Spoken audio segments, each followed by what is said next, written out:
Guys, welcome back to another episode of the Tacho Show. Now, I finished Book 9, and I gotta admit, dude, Book 9 was pretty fire.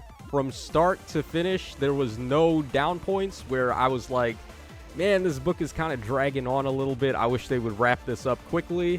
No, that actually never happened during this book. I was enthralled from start to finish. I liked the story. I liked all the new OCs. I liked the music. The remixes were really good, and I think it was very suitable considering Book 9 took place during the 30th anniversary of Fire Emblem. So there were a lot of nods and callbacks to a lot of classic Fire Emblem 1 themes as the themes for Book 9. So now that everything's all said and done, I wanted to just go ahead and do a little bit of a tier list for all of the first 9 books. Now, we do know where the story is headed after Book 9, but I'm not going to spoil anything. I'm not going to go into anything too major for the ending of Book 9 for people that haven't played it yet, because, I mean, it has been only one day since the book ended, and maybe you haven't seen the ending video yet or anything like that. So I'm going to go ahead and start us off here by plopping Book 9 all the way in S tier, because as I just said, I think overall it's really hard to criticize this book. I think just from start to finish, it was the most solid and most cohesive story that they've told. There wasn't really anything negative to say about it, honestly. And it's got its goofiness, like Valley with her big Baldur plushie of death. Of course, I love the story of Baldur and Hoder. I like that they're actually two genuine characters where they're not just following orders, like they're not just a bunch of mooks. They're actually held true to their convictions, and once we figured out that Alphador was lying to them, they actually decided to switch sides. So I really appreciate all that, and of course Loki, Mommy Loki, comes back for an encore appearance here, which I think she was pretty good in this book as well. And Rune, who was our free-to-play book OC, maybe in terms of gameplay, he could have been a little better. I don't think he's awful, though. Like, him giving access to the bonus slot is already good enough. So, like, gameplay-wise, that's fine. But then in terms of story, it doesn't really heat up with Rune too much until we get all the way up to the end, which is where a bunch of stuff hits the fan, and that's where we really get to see Rune and what he's all about. So, yeah, like I said, I've got Book 9 as currently the best overall book. Let's see if any of the other previous books are able to top that. And why don't we go ahead and start us off here with Book 1. So, yeah, none of us would be playing FEH had it not been for Book 1 in the first place. Book 1 set the tone and introduces us to the Summoner, who has the ability to summon heroes from other worlds. Veronica, who is our enemy in Book 1, ends up becoming our friend later on. And, of course, Veronica always, felt to me as a misguided character. Like, she's not necessarily evil, she just wants friends. So, it was nice that we didn't really, take her out or do anything really bad to her. We just, once we beat her, we defeated her, we just let her be and let her stew on things a little until she figured out the error of her ways. So, yeah, Veronica is a character that's not hard to dislike, or not hard to like, right? Like, they made her decently likable. As far as where we're putting Book 1, I want to say maybe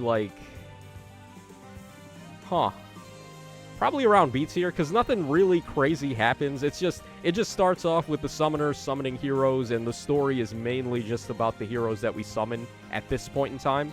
Doesn't really get into any Norse mythos yet, which is what would be a running theme for the rest of the books.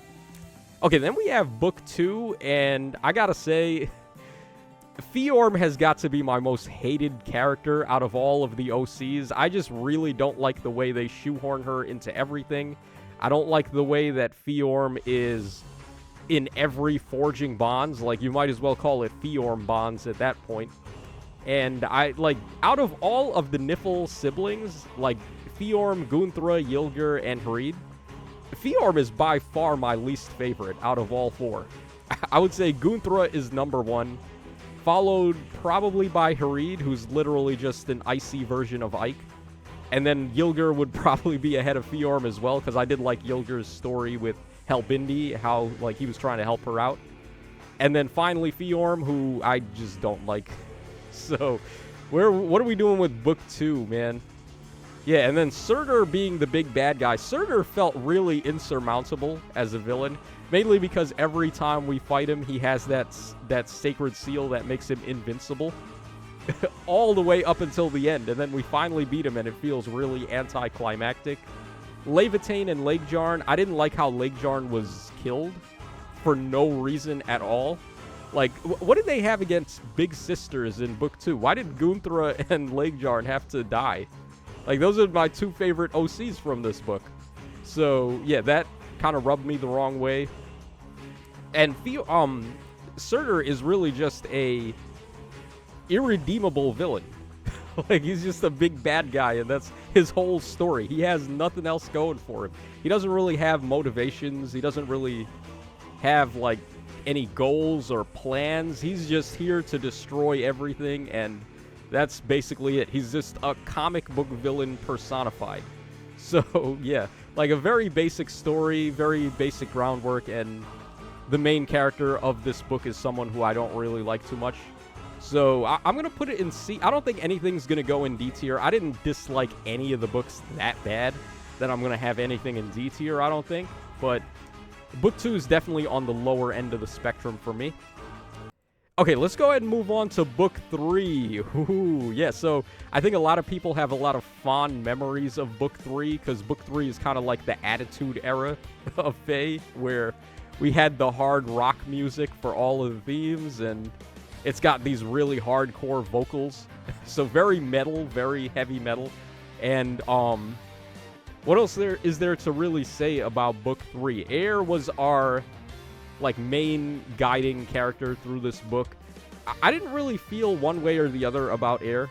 Like, I didn't like her, I didn't dislike her, I just thought she was neutral.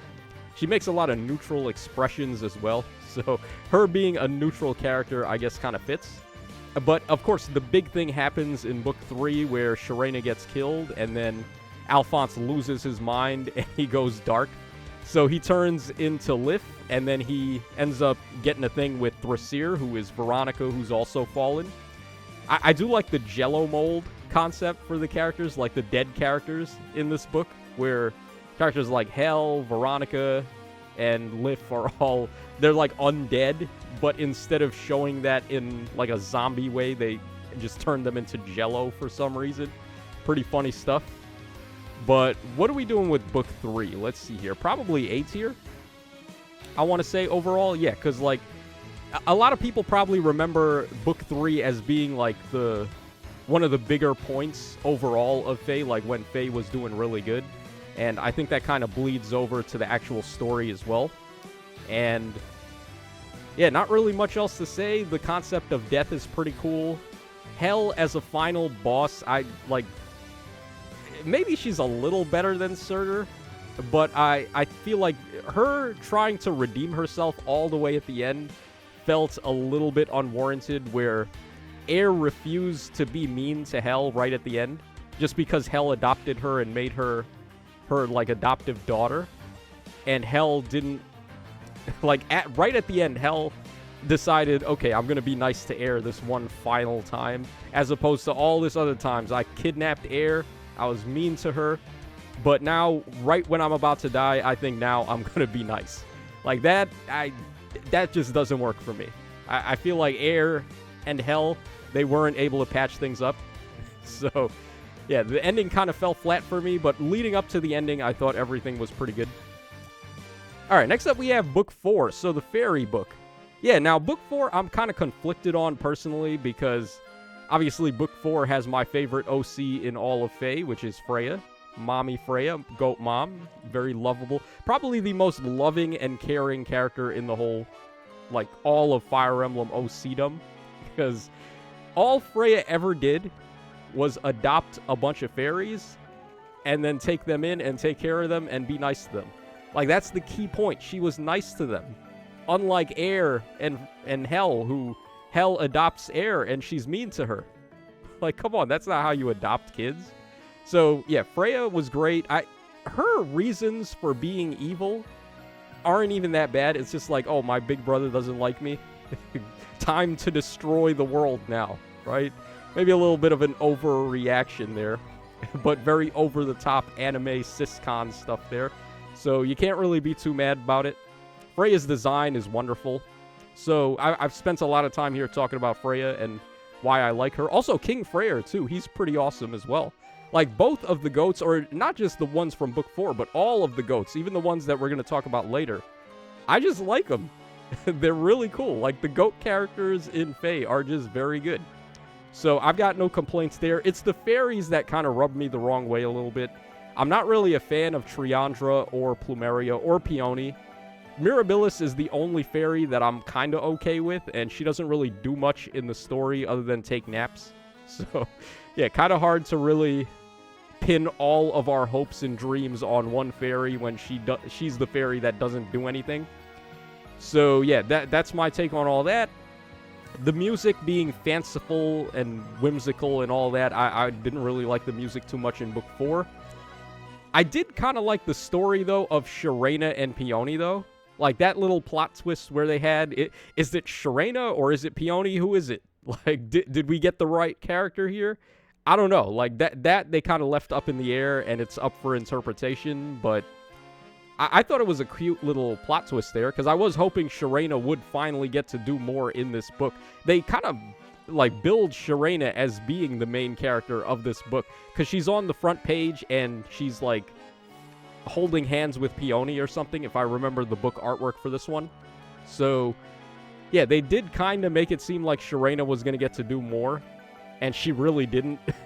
Sharena really didn't get to do much in this book, even though it looked like it was going to be that way. So, where are we putting Book 4? Huh. I probably in B tier, I would say. That's probably fair, because there's a lot of stuff that I like about it, but then there's a lot of stuff I don't like about it. So, B tier seems pretty fair.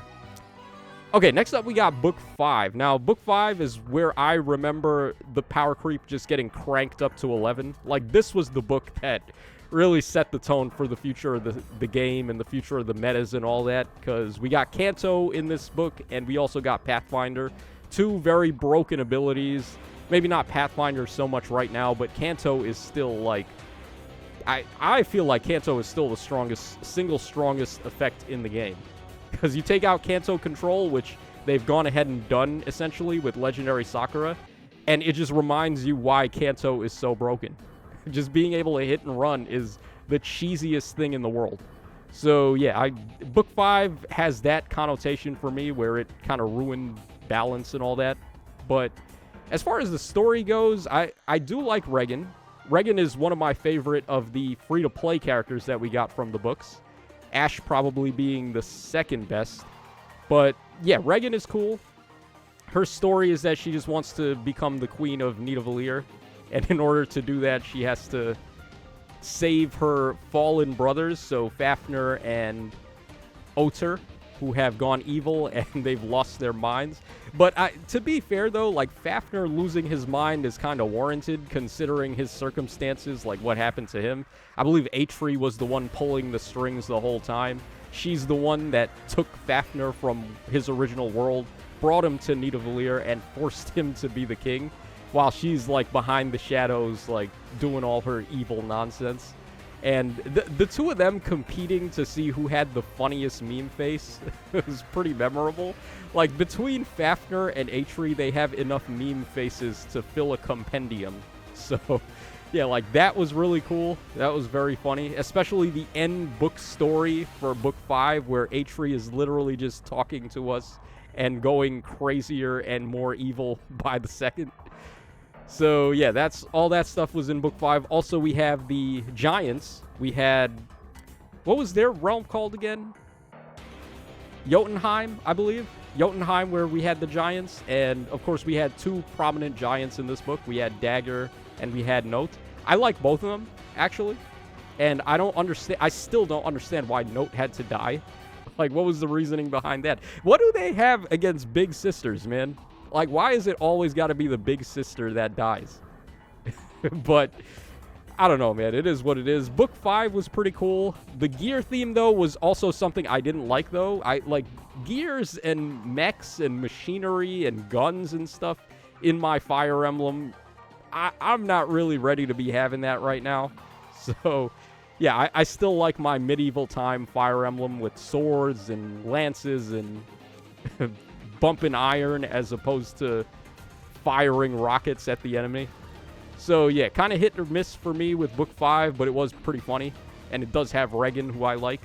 So, where are we putting this one? Probably in B tier. Maybe a little higher, maybe even A tier. I feel like I do like Book 5 more than everything else in B tier. So we'll have it at the top of B tier, maybe move it up to A tier later. All right, let's go ahead and move on to Book 6 now. So Book 6 is really good, and there's really not much I can criticize about it. I love Asker and Embla. I love their dynamic, and I love both of them being, like, the rulers that we talked about since Book 1, and we finally got to meet them.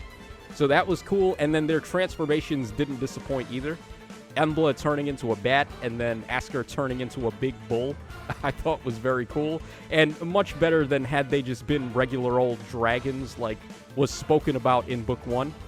So I do like that, and then I love the ending as well when we had the tea party with Veronica, and she had the two plushies of Asker and Embla, and she was, like, holding them. That was very cute.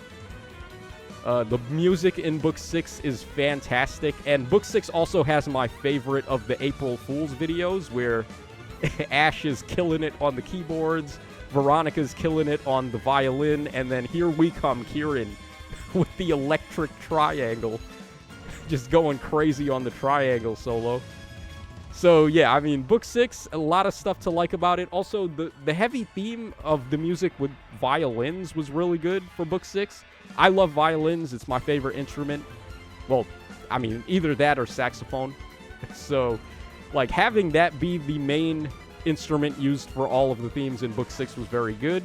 I also like Letizia. I don't know why Letizia... Again, the big sister character has to die, right? But Letizia, I actually liked her character, and her moment of redemption I thought hit a little better than Hell's at the end of Book 3. Where it was kind of similar, where Letizia was being mean to Veronica in Book 6, but then right at the end, she decides to be nice, and I don't know, this time around, it kind of worked for me. Like, I did feel bad for Letizia there. Also, Bruno died, too. What the hell? Why did Bruno die in Book 6? We didn't even get to complete Bruno's story arc, and then they just kill him off. It's so rude. Like, dude, people like Bruno, and this is how they treated him. Not cool, man. Not cool, Insys. But, yeah, Book 6 is a very strong... Book 6 is... Actually, it might even be S tier for me. I gotta be, like, completely clean here. Book 6, just like Book 9, I didn't really have any flaws. I liked all the OCs, and the music hit really hard. Book 6 is up there for me. All right, let's go ahead and move on now to Book 7, a very controversial book because of the very lady we see here on the app icon. How did she manage to win a Brave event when literally all we knew about her is what she looked like? Well, I mean, that's what happens when you look that awesome, right? Her design is really good. I got no complaints about Gulveig's design. The snake heads look awesome. The gold is really cool looking, and then her ability to control time was kind of awkward. The way they handled that in the story was interesting, but I'm not sure if they nailed it necessarily, where we weren't doing the chapters in order. We were doing them out of order. So it's like Chapter 1 was like Chapter 8, and then the next chapter was like Chapter 5, and they kept going around out of order for all of the book chapters, which it was an interesting idea. I just don't know if they were able to make good on it enough. So, yeah, that's my thoughts about that. The music in Book 7 was very boring and bland to me. I'm not the biggest fan of the music for Book 7. I did not like the OCs for the most part. I mean, I like the design of Gulveig. I also like King Njordr. Remember that guy? Another one of the goats. King Njordr and Nerthuz make their appearance in Book 7, and they're basically the auntie and uncle of Freya and Freyr. So that was pretty cool. getting to see them more kin of Freya is always good to me. But I like King Yorger going insane and just having a mental breakdown was pretty cool. Like that's one part of the story I did enjoy, and then also I feel like Nerthus didn't really earn her stay though. Like by the end, she's the one that gives us the means to defeat Gulveig. I didn't really feel like that was handled good enough. It just comes out of nowhere. It's like a Deus Ex Machina, honestly. Like, we just get the way to defeat Gulveig for free. When she seems invincible, she can turn back time and all that. So, yeah, that didn't really hit for me, the ending of the book. And the other OCs, the Bubble Girls, Satyr, Hater, and also Kvasir. Not really a fan of them either, honestly. It's Satyr especially. Satyr is the character that gives us the infamous line, "Make a baby with me." So... you could tell exactly the direction they were going in with this book. This one may be going in D tier, honestly. I know I said I wasn't going to have anything in D tier, but remembering book 7 actually reminds me why I dislike that book. And then finally, we've got book 8. So here comes Ratatoskr and the Healing Hands. We have also Tree Man, a very memorable character. I do like his backstory too, where he was just a loving dad, and then all of his children were killed by that... Who was that? That human king guy that took advantage of him. And then he just went mentally insane, and he got revenge. He's kind of justified, honestly. Like, Tree Man, I can't really take anything away from him for that. But the Healing Hands are great characters. I like them. Needhogger especially, and also, of course, Hresvelgr, who is my favorite one. And then we have Ratatoskr. I was not a fan of Ratatoskr. I'll at least say that much. Ratatoskr I didn't like, but all the other OCs I liked. Of course, we got Deer Dude, who is awesome. One of the better male OC. Probably the only, like, male OC besides Hareed that actually hits. So, yeah, he was great. The story is okay. It starts off with the assassination attempt. We had the wanted posters of Henriette and Veronica. They never really explained why Henriette was wanted. Like, I mean, they wanted to assassinate her just to, like, mess with Asker, but there is a lot of backstory with Henriette, and I was kind of thinking we'd get answers in this book, but we didn't really. So that just leaves me to wonder, when are we going to get the full backstory of Henriette and her true power and, like, all that stuff that they talked about but didn't really fully cover? So, yeah, what else is there to say about Book 8? The music is very good. The OCs were very good. The story was okay. Like, it wasn't winning any awards for me, but it was okay. Like, I didn't hate it or anything. So, where do we want to put this one? Probably in B tier, right? Like, I would say that's probably fair. Yeah, and I will, at the last minute, I think I will bump Book 5 up to A tier, because I do like it more than these other books. Book 4 is at the very bottom of B tier, and that's pretty much it. Yeah, so that's all for these book tier listings that I just wanted to quickly do, mainly because the ending of Book 9 was so fire that I just had to relive memory lane here, talk about some of the previous books. Let me know in the comments section your favorite book and your least favorite book, and if you want to, you can go ahead and let me know your tier list for all the books as well. Definitely looking forward to reading you guys' opinions. And that's all for this one, so take care, fellas. And I will catch y'all again on the flip side.